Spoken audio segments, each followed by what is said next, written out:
guys.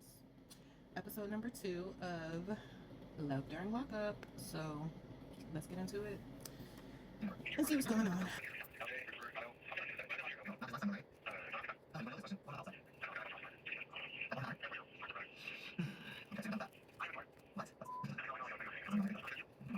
Alright, y'all, we are at commercial break number 1. Start off the show with Teenie and Rob. Do want to start off, she is gorgeous. Like, she is gorgeous. She can find a guy outside of jail. I mean, he looks good too, so I guess it works for them. They work out together 3 or 4 times a week over video chat, and he makes it more strenuous than it has to be for her, which I feel like is a cool thing for them to work out together. It gives them something to do, something to talk about. Maybe when he get out, he can be a personal trainer or something. I don't know. I guess his mom is upset with her over some money or something like that, so he wants her to sit down and talk to his mom, which she feels like it's his fault that his mom is even mad at her. But of course she's going to try because they're married and that's her mother-in-law, so we'll see how that goes. Then they jumped over to what is it, Joey and Michael. Joey and Michael with the picture, guys. Remember, Joey trying to go to jail because he's trying to forge a photo of him and Michael together because he's not allowed to see Michael because the jail wants to know that they knew each other before Michael got arrested. It'd be a lot. So he made a photo and the photo looks photoshopped. So Michael's telling him that the photo looks photoshopped and he's like, oh my god, I already sent it, don't say that because they're gonna, ban me now, which the photo did look photoshopped. So we'll see how that goes. And then they got into it because they were doing Michael's body count from when he is not in jail and when he is in jail, and I guess he has a body count of over 100. That's kind of scary these days, but I guess he out here, well, not out here, I guess he in there and out here just getting it on. So Michael's like, I don't know if I should wait for him to get out to see if he's changed, or why am I just not leaving him right now because he's a hoe? Well, at least you see it, so I guess we'll wait for it to play out, because I guess you see the smart decision, but at this time you're not willing to make it, so let's see how it goes.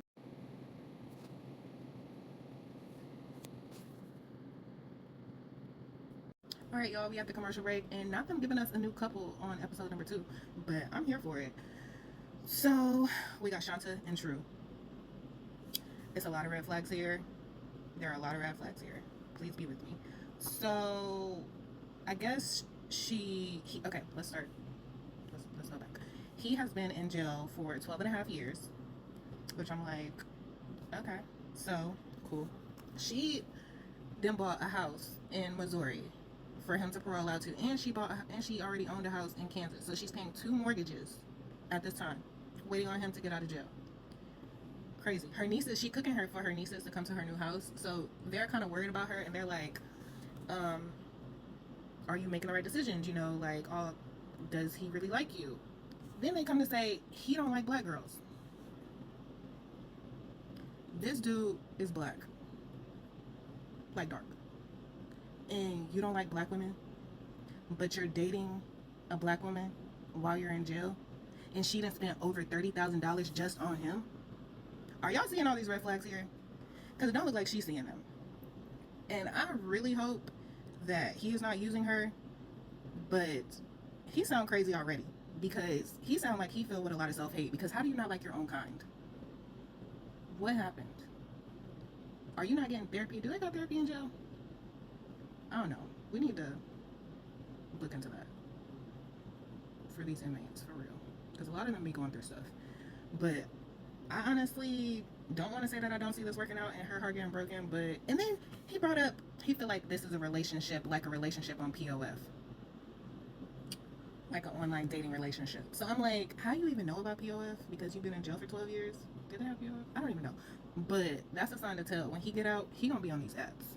And I just feel so bad for her already. But we gonna see. And I guess until the next commercial break, y'all, because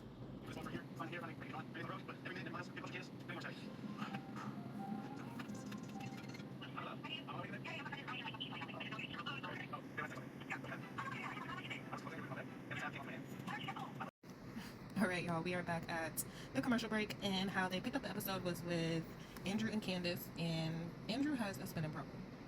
I understand that he wants to make sure that his wife is taken care of and everything like that, but technically they're not married, but in his mind, that's a red flag. And then he's just picking up random stuff that he see on his drive to go even stay in Nevada where she is, just buying a whole bunch of shit that means nothing randomly. Like, he is spending hundreds of dollars on all this stuff for no reason, which I figure he says he's okay with it, so it is what it is. That's on him. He's gonna be upset if she doesn't want to relocate back to New Jersey because she said that she would in her profile. Which I'm like, what profile? I guess they have like online dating profile for jail women now, but whatever.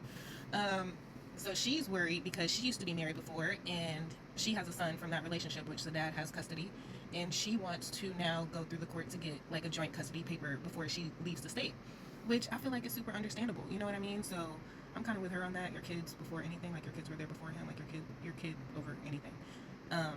So I'm with her on that. So we'll see how they go. And then we roll right on into Joey and Michael. Joey sets up a FaceTime, like a video call, jail call, for his whole family to meet. For his whole family to meet Michael. And I mean, it went nice, but you can tell that his family is super judgmental, and his family is so worried about him because I guess he told his sister that when Michael was out and they first connected that he relapsed because, you know, Joey's trying to be clean, but he feels like he can save Michael and help him be clean, and his family's trying to tell him that we can't save everybody and make them be clean, and now they're worried about him, like, we don't want you to get with him and lose your sobriety. So I hope that doesn't happen, but they played it nice on the video camera. They're like, hi, you know, how families do. But we'll see how this goes, I guess. I'll catch y'all at the next commercial break.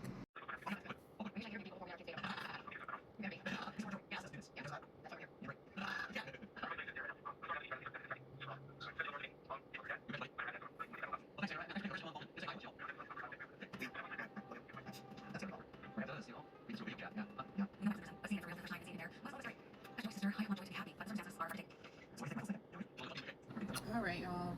We are back at the commercial break, and the episode picked up with Ayana and Jamal.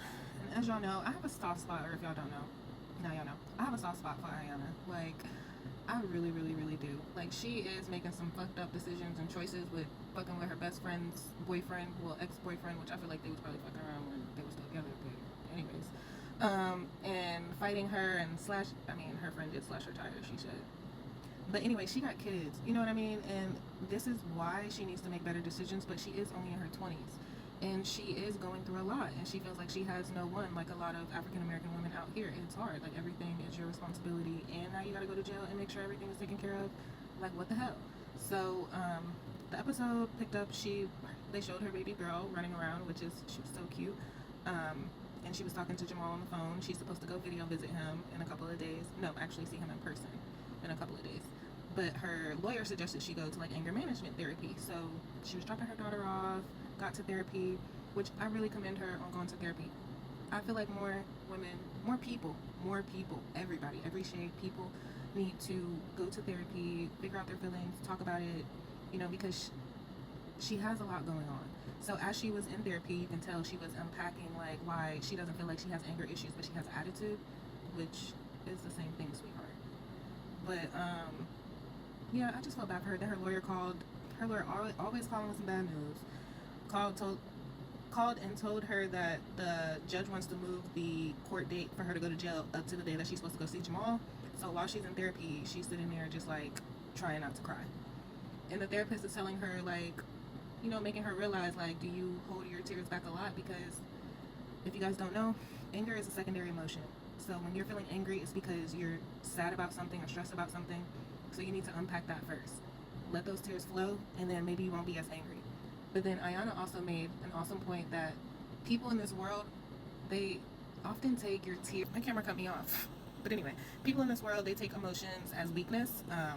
Like if you cry or anything or share emotions, then you're a weak person, which I honestly don't feel like is true, and which is why we have so many crazy, angry people going out here just doing whatever because they're not tapped in with their emotions. So nobody's perfect, guys. Like, everybody's going through something. If you need to cry, let it out. Like, I don't know. We have to stop caring so much about what everybody think and just live our lives. Like, nobody's perfect. I definitely don't try to be. So we will come back at the next commercial break. I might have to make this into 2 parts. Hopefully not, but this my commentary